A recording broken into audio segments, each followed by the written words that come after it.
अस्सलाम वालेकुम everyone, this is Shahzad from Shahzad official YouTube channel. So guys, आज हम अनबॉक्स करने वाले हैं Redmi Note 10 को। इस फ़ोन को लेकर मैं बहुत ज़्यादा एक्साइटेड हूं क्योंकि जिस प्राइस कैटेगरी में ये फ़ोन लॉन्च किया गया है वाकई ये कमाल की और किलर डिवाइस होने वाली है। अपनी प्राइस के हिसाब से काफ़ी अच्छे फीचर्स और स्पेसिफिकेशन प्रोवाइड करता है।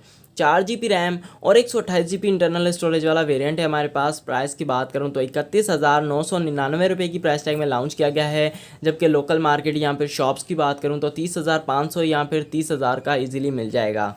तो आज की इस वीडियो में अनबॉक्सिंग और इम्प्रेशन के साथ साथ कोशिश करूंगा कि रिव्यू भी कवर कर लूं, ताकि अनबॉक्सिंग और रिव्यू की वीडियो आपको अलग अलग ना देखनी पड़े, जिसमें हम डिस्कस करेंगे कि ये मोबाइल PUBG किन सेटिंग्स पर चलाता है, कैसी चलाता है, कैमरा की क्वालिटी कैसी है, वीडियो रिकॉर्डिंग कैसी करता है, उसके अलावा साउंड की क्वालिटी कैसी है, फिंगरप्रिंट, डिस्प्ले, तमाम चीज़ें आज की इस वीडियो में कवर करने की कोशिश करूँगा।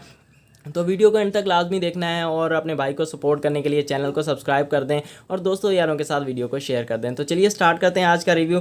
फर्स्ट ऑफ ऑल अनबॉक्सिंग कर लेते हैं इस डिवाइस की। 4 GB रैम और 128 GB इंटरनल स्टोरेज वाला वेरिएंट है हमारे पास। प्राइस 31,999, जबकि लोकल मार्केट में 30,500 का इजीली मिल जाता है। लेक ग्रीन कलर है हमारे पास। ये फ़ोन 3 कलर्स में आता है, वाइट, ब्लैक एंड ग्रीन। तो ग्रीन कलर है हमारे पास, तो इसे अनबॉक्स करते हैं। फर्स्ट ऑफ ऑल इसे मैंने खोलकर वहीं पर चेक कर लिया था और दोबारा रीपैक किया इसे, जस्ट बिकॉज ऑफ एसेसरीज़ काफ़ी शॉपकीपर्स चेंज कर देते हैं। यहाँ पर ओपन करते ही हमारे पास एक वारंटी कार्ड मिलता है हमें, जिसे हम रखते हैं साइड पर। उसके बाद हमारी डिवाइस मिल जाती है Redmi Note 10। तो इसे मैं ऑन कर लेता हूँ। जब तक ये ऑन होगी हम बाकी स्पेसिफिकेशन और बाकी एसेसरीज़ की तरफ हम आ जाते हैं। तो यहाँ पर इससे निकाल लेते हैं। एक बुकलेट मिलता है जहाँ पर हमें एक सिम इजेक्टिंग टूल दिया गया है। उसके अलावा हमें यहाँ पर मिल जाता है कुछ पेपर वर्क, जहाँ पर पेपर वर्क और कुछ वारंटी की इन्फॉर्मेशन है इसमें। इसे हम रखते हैं साइड पर। और यहाँ पर हमें सिलिकॉन केस मिल जाता है। सिलिकॉन तो डिज़ाइन आप लोगों के सामने आ गया होगा। यहाँ से ऑन है, जिसका मतलब ये है कि भाई पावर बटन के ऊपर हमें फिंगरप्रिंट देखने को मिलेगा। तो इसे करते हैं साइड पर। उसके अलावा हमें यहाँ पर एक केबल देखने को मिल जाती है। बेसिकली ये USB टू Type-C केबल है आई थिंक। इसे निकाल लेते हैं। यहाँ पर हमारे पास Type-C केबल है और अंदर से इसका जो कलर है वो बेसिकली ऑरेंज कलर है। अब यहाँ से देख सकते हैं ऑरेंज कलर है, यानी कि फ़ास्ट चार्जिंग हमें प्रोवाइड करेगी। उसके अलावा चार्जर की अगर बात की जाए तो चार्जर पर एक प्रोटेक्टिव केस हमें देखने को मिलता है, जिसके नीचे हमें यहाँ पर दिया गया है बेसिकली कितने वाट का चार्जर है। ये 33 वाट का चार्जर हमें आउट ऑफ द बॉक्स देखने को मिल जाता है। तो एसेसरीज़ की तरफ से काफ़ी अच्छा रिस्पांस किया गया है। 33 वाट का चार्जर हमें दिया गया है और यहाँ पर हैंड फ्रीज़ वगैरह इंक्लूड नहीं की गई। तो इसे मैं रखता हूँ साइड पर। सो गाइस, हमारा फ़ोन ऑन हो चुका है और कुछ स्पेसिफिकेशन यहाँ पर पेपर पर डिस्कस की गई हैं, जिसे हम वीडियो के अंदर डिस्कस कर लेंगे। इसे पढ़ने की ज़रूरत नहीं है। फ़ोन को बाहर निकालते हैं फ्रॉस्टेड पेपर से। और फर्स्ट चीज़ जो मैंने नोटिस की है वो है भाई इसका वेट। काफ़ी लाइट वेट डिवाइस है। 170 या फिर 180 के दरमियान इसका वज़न होने वाला है। बेसिकली 178 ग्राम कंपनी क्लेम करती है। तो यहाँ पर हमारे पास कोई डिवाइस नहीं है जिससे हम मेजर कर सकें। और दूसरी बात, लेक ग्रीन कलर है। आप बिल्डअप चेक करें, ओह माय गॉड, काफ़ी लुक एंड डिज़ाइन के हवाले से भाई 10 आउट ऑफ 9 नंबर मैं दूंगा। काफ़ी अच्छा लुक एंड डिज़ाइन बनाया गया है। और बैक साइड पर बेसिकली गिलास नहीं है, ये प्लास्टिक यूज़ किया गया है और स्क्रैचेस वगैरह आने का बहुत ज़्यादा खतरा है। यहाँ पर आप देख सकते हैं कि अभी हमने निकाला ही नहीं है तो स्क्रैचेस और जो फिंगरप्रिंट जमने शुरू हो गए हैं। रेडमी की ब्रांडिंग देखने को मिल जाती है। राइट साइड पर हमें पावर बटन के ऊपर फिंगरप्रिंट दिया गया है। उसके बाद volume rocker keys up and down मिल जाती हैं। अप साइड पर एक माइक दिया गया है, IR ब्लास्टर और स्पीकर ग्रिल्स दी गई हैं। ठीक है, लेफ़्ट साइड पर हमें सिम ट्रे मिल जाती है। तो यहाँ पर हम सिम ट्रे की सिचुएशन जो है वो चेकआउट कर लेते हैं। मुझे नहीं लगता कोई सरप्राइज़ होगा। और हमेशा की तरह यहाँ पर डुअल सिम और एक माइक्रो SD कार्ड की फैसिलिटी आपको देखने को मिल जाती हैं। Other than that, down side की अगर बात करूँ तो यहाँ पर स्पीकर ग्रिल्स दी गई हैं। Type-C की पोर्ट है, एक माइक और 3.5 मिलीमीटर का ऑडियो जैक मिल जाता है। यहाँ पर आपको डुअल स्पीकर देखने को मिल जाता है, एक डाउन साइड पर और एक अप साइड पर। मुझे बहुत ज़्यादा पसंद आई ये चीज़। अदर देन दैट, हम फ़ोन को सेटअप करते हैं और उसके बाद मिलते हैं। तो फाइनली गाइज, हमारा फ़ोन रेडी हो चुका है। यहाँ पर पहली चीज़ जो मैंने नोटिस की है वो है इसका डिस्प्ले।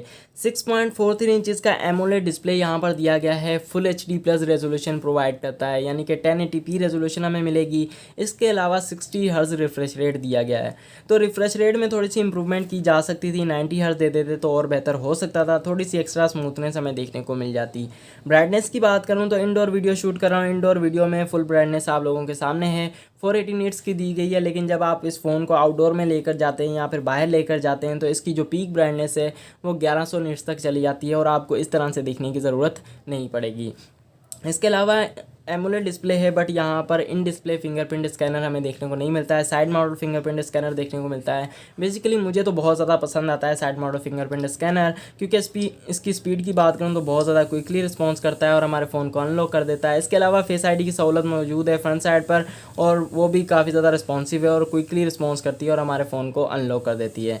इसके अलावा इस फ़ोन में हमें 5000 mAh की बैटरी दी गई है। जिन लोगों को फास्ट चार्जिंग चाहिए होती है तो उनके लिए fast charger out of the box available है बॉक्स के अंदर। उसके अलावा 33 वाट की फ़ास्ट चार्जिंग हमें देखने को मिल जाती है। तकरीबन 85 से 86 मिनट लेता है 100% चार्ज होने में। ये phone out of the box IP53 की वाटर प्रोटेक्शन रेजिस्टेंस के साथ आता है, यानी कि थोड़ा बहुत ये डस्ट रेजिस्टेंस है और थोड़ा बहुत वाटर रेजिस्टेंस है। तो आपने इसको वाटर टेस्ट नहीं करना, इसको पानी के अंदर नहीं रखना, नहीं तो ये ख़राब हो जाएगा। थोड़ा बहुत यानी कि ये रेजिस्टेंस करता है। इसके अलावा कैमरास की बात करूं तो बैक साइड पर हमें 48 मेगापिक्सल का मेन सेंसर मिलता है, 8 मेगापिक्सल का अल्ट्रा वाइड, 2 मेगापिक्सल का डेप्थ एंड मैक्रो सेंसर मिलता है, यानी कि quad camera setup back side पर दिया गया है डुअल LED फ्लैश के साथ। फ्रंट साइड पर हमें पंच होल सेंटर में देखने को मिल जाता है 13 मेगापिक्सल का सेल्फी कैमरा। वीडियो रिकॉर्डिंग की बात करूं तो आप मैक्सिमम फ्रंट साइड से 1080p वीडियो रिकॉर्ड कर सकते हैं और बैक साइड की बात करूं तो 4K 30 फ्रेम पर सेकंड तक आप वीडियो रिकॉर्डिंग कर सकते हैं। यहाँ पर कुछ सैम्पल पिक्चर्स लिए हैं इसके फ्रंट और बैक कैमरा से, काफ़ी ज़्यादा डिटेल प्रोवाइड करता है। इसका पोर्ट्रेट मुझे बहुत ज़्यादा पसंद आया है, जिसमें एज डिटेक्शन और कलर वगैरह की परफॉर्मेंस काफ़ी ज़्यादा ऑसम रही। मोड्स की बात की जाए तो यहाँ पर हमें बैक साइड पर प्रो मोड देखने को मिल जाता है। उसके बाद वीडियो मोड है, फ़ोटो मोड है, उसके बाद पोर्ट्रेट और मोर में अगर हम चले जाएँ तो night mode, 48 megapixel mode, short video भी आप इसके बैक साइड से बना सकते हैं, पैनारोमा, डोको मोड, स्लो मोशन भी बना सकते हैं और मैक्सिमम वीडियो रिकॉर्डिंग आपको मिलेगी 4K 30 फ्रेम पर सेकंड बैक साइड पर। फ्रंट साइड की अगर मैं बात करूं तो यहाँ पर हम रोटेट कर लेते हैं इसके फ्रंट साइड पर और देखते हैं कि कौन कौन से मोड्स मिलते हैं। तो फ्रंट साइड पर फ्रंट साइड रोटेट करते हैं। फ्रंट साइड पर हमें प्रो मोड फ्रंट साइड पर अवेलेबल नहीं है। वीडियो मोड अवेलेबल है फ्रंट साइड पर। उसके अलावा फ़ोटो मोड है, पोर्ट्रेट मोड देखने को मिल जाता है। मोड में अगर हम जाएं तो आई थिंक आपको 2-3 मोड्स यहाँ पर देखने को मिलेंगे फ्रंट साइड पर। बाकी तमाम जो मोड्स हैं वो बैक साइड के लिए हैं। परफॉर्मेंस की बात करें तो इस मोबाइल में स्नैपड्रैगन 678 का प्रोसेसर यूज़ किया गया है, जो कि 11 नैनोमीटर फैब्रिकेशन प्रोसेस पर बेस करता है और इससे पहले हमने ये प्रोसेसर किसी और डिवाइस में नहीं देखा। Out of the box Android 11 की सपोर्ट हमें देखने को मिल जाती है और ऑपरेटिंग सिस्टम की बात करूँ तो MIUI वर्जन 12.0.5 दिया गया है। तो इस ऑपरेटिंग सिस्टम में आपको थोड़े बहुत ब्लॉटवेयर्स देखने को मिलेंगे, थोड़े बहुत एड्स देखने को मिलेंगे, तो मे बी अपडेट के थ्रू ये सेटअप हो जाएगा। पबजी की तरफ आते हैं और देखते हैं कि भाई पबजी किन सेटिंग्स पर चलाता है। सो गाइस, इस मोबाइल में मैंने तकरीबन 50 मिनट गेमिंग की है और गेमिंग करने के बाद एक कंप्लीट पबजी रिव्यू अपने यूट्यूब चैनल पर अपलोड किया है। वो देख लेंगे तो आपको बेहतर पता चल सकेगा।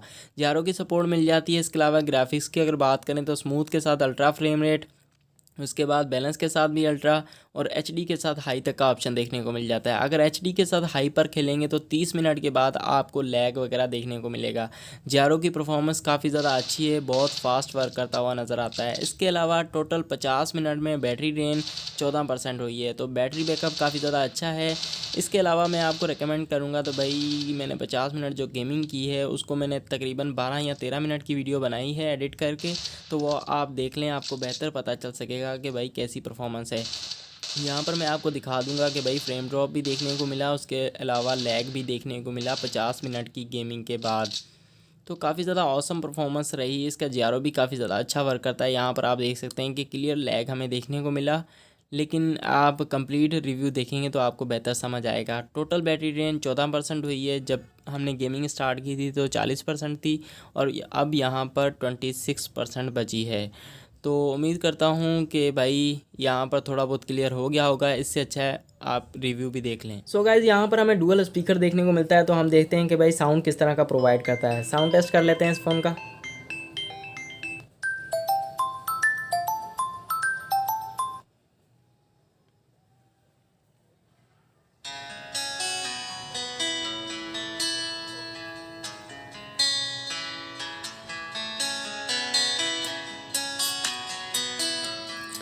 तो साउंड भी काफ़ी ज़्यादा ऑसम प्रोवाइड करता है। इसके अलावा एंट्यूटो स्कोर की बात करें तो 2,37,000 के राउंड अबाउट एंट्यूटो पर बेंचमार्क स्कोर करता है।